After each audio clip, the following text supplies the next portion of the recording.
Hello semuanya, saya Ngurah Setia Dharma.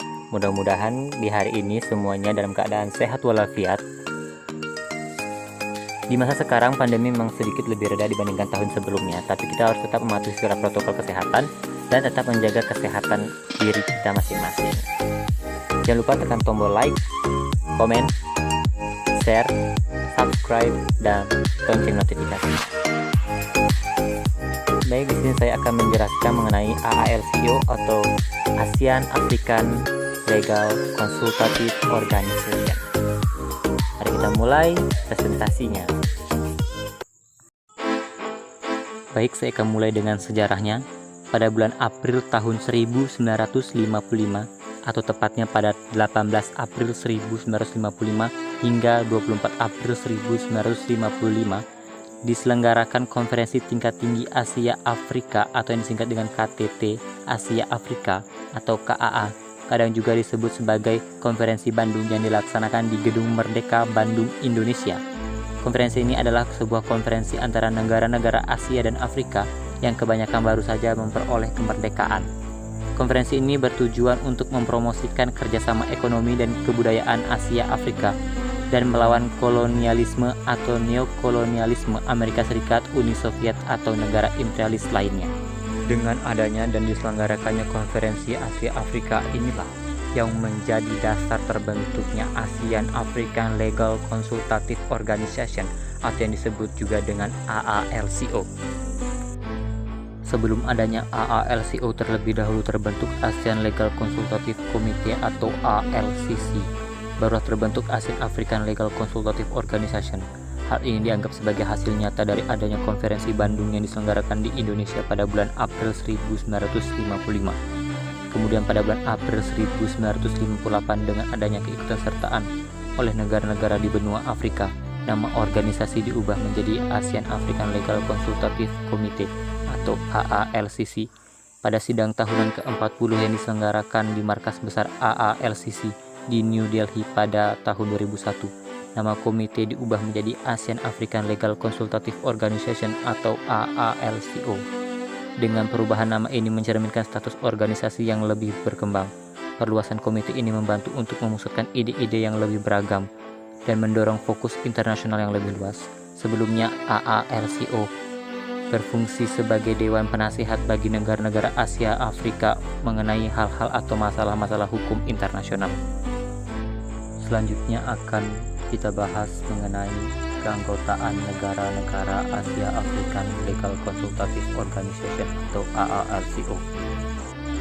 Ada sekitar 7 negara Asia yang menjadi negara asli anggota ALCC terdahulu, yaitu Burma atau yang sekarang dikenal dengan nama Myanmar, Sri Lanka, India, Indonesia, Irak, Jepang, dan Republik Arab Bersatu, sekarang dengan nama Arab, Mesir, dan Republik Arab Suriah. Kemudian setelah masuknya negara-negara Afrika, kini terdapat sekitar 48 negara yang tergabung dalam organisasi AALCO ini. Baik, selanjutnya saya akan membahas tentang tata cara keanggotaan. Keanggotaan untuk organisasi ini sangatlah terbuka untuk semua negara kawasan Asia dan Afrika yang memiliki keinginan untuk bergabung dan berpartisipasi dalam organisasi. Bagi negara yang berkeinginan menjadi anggota, wajib menyampaikan komunikasi secara tertulis kepada Sekretaris Jenderal AALCO, di mana di dalamnya menyatakan keinginannya untuk berpartisipasi dalam organisasi dan menyatakan penerimaannya terhadap statuta dan peraturannya. Ketika komunikasi diterima kemudian diedarkan di antara pemerintah anggota dengan permintaan penyerahan komentar, maka dalam jangka waktu kurang lebih 6 minggu, dengan serangkaian proses, dan jika negara tersebut lolos dan tidak ada keberatan dari anggota organisasi, maka negara yang bersangkutan selanjutnya dinyatakan diterima sebagai negara anggota. Selanjutnya membahas tentang maksud dan tujuan. Maksud dan tujuan organisasi adalah sebagai berikut: untuk melayani sebagai badan penasihat bagi negara-negara anggota di bidang hukum internasional, untuk mempertimbangkan isu-isu yang berkaitan dengan hukum internasional yang dapat dirujuk ke organisasi oleh negara-negara anggota.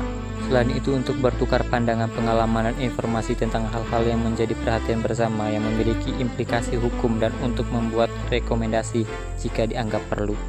Untuk mengkomunikasikan dan persetujuan pemerintah negara-negara anggota pandangan-pandangan organisasi tentang masalah hukum internasional yang dirujuk kepada Perserikatan Bangsa-Bangsa, lembaga lain, dan organisasi internasional. Fungsi dasar dan tujuan organisasi sebagaimana tercantum di atas mempengaruhi cara di mana mata pelajaran atau topik pertimbangan oleh organisasi dan dibentuk selama bertahun-tahun program kerja AALCO. Jadi ada 3 cara di mana suatu hal ditempatkan pada program kerja AALCO. Pertama, referensi oleh negara anggota.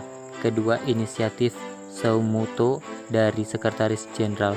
Dan yang ketiga, tindak lanjut kerja komunikasi atau Komisi Hukum Internasional. Dalam rangka menjalankan fungsi dan tujuan dasar organisasi tersebut, Sekretariat menyampaikan kajian tentang topik tersebut yang menjadi bahan latar belakang pembahasan pada sidang tahunan.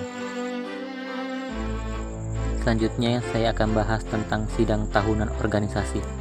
Organ paripurna AALCO adalah sidang tahunan. Sesi tahunan biasanya diselenggarakan oleh negara-negara anggota berdasarkan rotasi antar 2 kelompok regional, Afrika dan Asia. Negara-negara anggota diwakili oleh diplomat tinggi dan ahli hukum dalam sidang tahunan. Selain itu, banyak delegasi observer yang mewakili pemerintah dan organisasi internasional dari seluruh dunia berpartisipasi dalam musyawarah tersebut. Adapun topik yang dibahas dalam sidang tahunan yakni topik dalam agenda Komisi Hukum Internasional, hukum perdagangan ekonomi internasional dan hal-hal terkait, hukum perjanjian, hukum diplomatik, lautan dan hukum laut, human rights, refugees and international humanitarian law, environment and sustainable development, international criminal law, dan other topic. Pusat Arbitrase Regional AALCO. Salah satu pencapaian utama AALCO adalah dalam program bidang ekonomi adalah diluncurkan skema terintegrasi untuk penyelesaian sengketa dalam transaksi ekonomi dan komersial pada tahun 1978. Berdasarkan skema itu diputuskan untuk mendirikan pusat arbitrase regional di bawah naungan dari AALCO yang akan berfungsi sebagai lembaga internasional dengan tujuan untuk mempromosikan arbitrase komersial internasional di kawasan Asia Afrika dan menyediakan untuk melakukan arbitrase internasional di bawah pusat tersebut. Selain itu, dalam kasus pekerja migran, AALCO dapat memberikan dukungan dan pedoman bagi negara-negara untuk membuat keputusan dengan pendekatan kolaboratif. AALCO yang berdiri pada tahun 1956 merupakan salah satu hasil penting KAA Bandung. AALCO berasas tujuan mencerminkan tuntunan negara-negara bagian Asia dan Afrika dan meningkatkan konsultasi terkait hukum internasional antar negara Asia dan Afrika. AALCO tidak saja sebagai badan konsultasi hukum bagi negara berkembang dalam mendukung perjuangan penjagaan hukum laut dan negara kepulauan, namun juga menjadi forum formulasi hukum negara berkembang dalam memperjuangkan kemerdekaan, kedaulatan, prinsip non-intervensi, perlindungan pencemaran limbah, dan kejahatan lalu lintas batas. AALCO telah menjadi pendukung kuat ICC selama bertahun-tahun.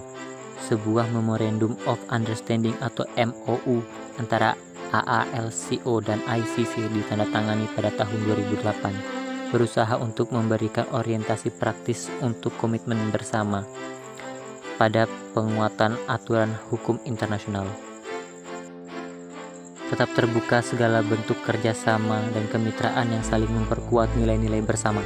Salah satu prakarsa sebelumnya yakni pertemuan meja bundar ahli hukum tentang konferensi peninjauan Statuta Roma dari Pengadilan Kriminal Internasional yang diselenggarakan oleh AALCO di Putrajaya, Malaysia pada Maret 2010.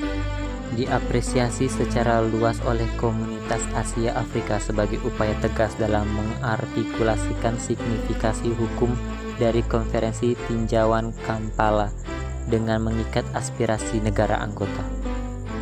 Selanjutnya akan membahas mengenai publikasi dengan maksud untuk memberikan kontribusi terhadap pengetahuan dan pemahaman yang lebih baik tentang hukum internasional yang dapat mempengaruhi wacana perdebatan kebijakan global.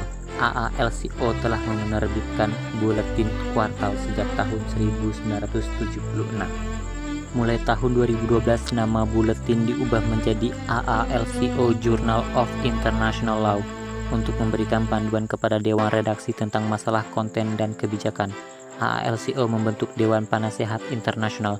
Dewan Penasehat terdiri dari para sarjana dan praktisi hukum dari kawasan Asia Afrika yang telah memberikan kontribusi luar biasa bagi hukum internasional. Pada sidang AALCO ke-57 di Tokyo, agenda sidang ini membahas mengenai berbagai isu hukum internasional dengan tema Global Government and International Rule of Law. Pada sidang AALCO ke-57, Indonesia diwakili oleh Menkumham menyampaikan harapan agar kerjasama dalam forum AALCO dapat berlangsung secara efektif untuk membantu pembangunan di negara-negara Asia Afrika sesuai dengan spirit KAA di Bandung tahun 1955 yang telah menjadi melepaskan negara-negara ini dari kolonialisme. Sidang ke-57 AALCO dilakukan untuk memperkuat kerjasama dan komitmen negara anggota AALCO dalam menjawab tantangan global yang saat ini semakin kompleks. Baik, sekian dari materi saya mengenai ASEAN African Legal Consultative Organization atau AALCO. Kurang lebihnya mohon dimaafkan. Semoga dapat menjadi informasi baru untuk kalian. Terima kasih.